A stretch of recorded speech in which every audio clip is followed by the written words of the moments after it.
তোমার মতো কয়েক জেলা প্রশাসক তো আমার আন্ডারেই চাকরি করেছে।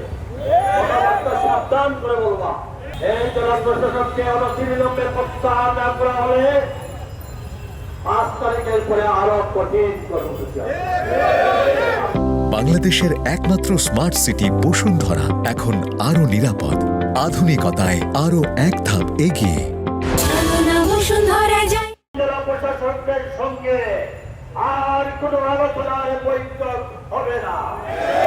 আমি এই রাজপথ থেকে সরকার প্রধান উপদেষ্টা এবং সরকারের সকল উপদেষ্টাকে আহ্বান জানাবো, আপনারা বিভিন্ন এজেন্সির মাধ্যমে খবর নেন, সিলেটের মানুষকে ফুসকে তোলার জন্য এই জেলা প্রশাসকের যথেষ্ট। এই জেলা প্রশাসকের কারণে সরকারের সঙ্গে আমাদের শ্রমিক, মালিক, ব্যবসায়ী, জনগণের মধ্যে বোঝাবুঝির সৃষ্টি করছে।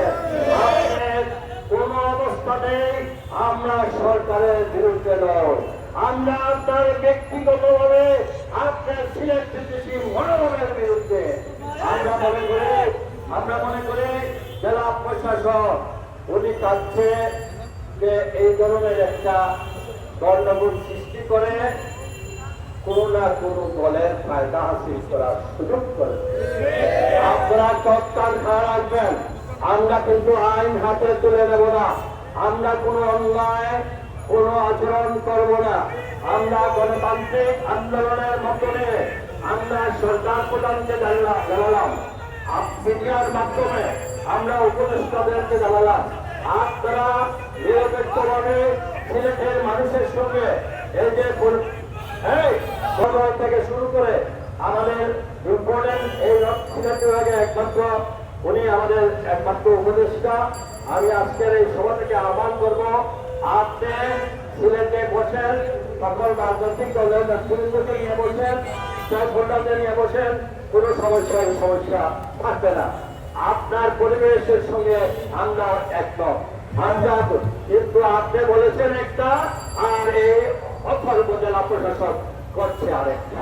আমরা দাবি করব জেলা প্রশাসকের কোন আইন এখানে চলবে না, কারণ সরকারের বিধি অনুযায়ী মেট্রোপলিটন পুলিশ কমিশনারকেও আমরা আহ্বান করব, আপনার ক্ষমতাধীন এরিয়ার মধ্যে যদি অন্য হস্তক্ষেপ করে জনগণের বিরুদ্ধে আপনি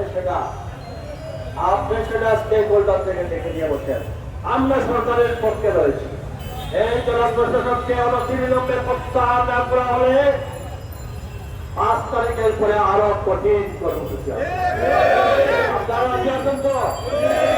এই অবৈধ জেলা প্রশাসককে প্রত্যাহার করতে হবে। আমি আজকে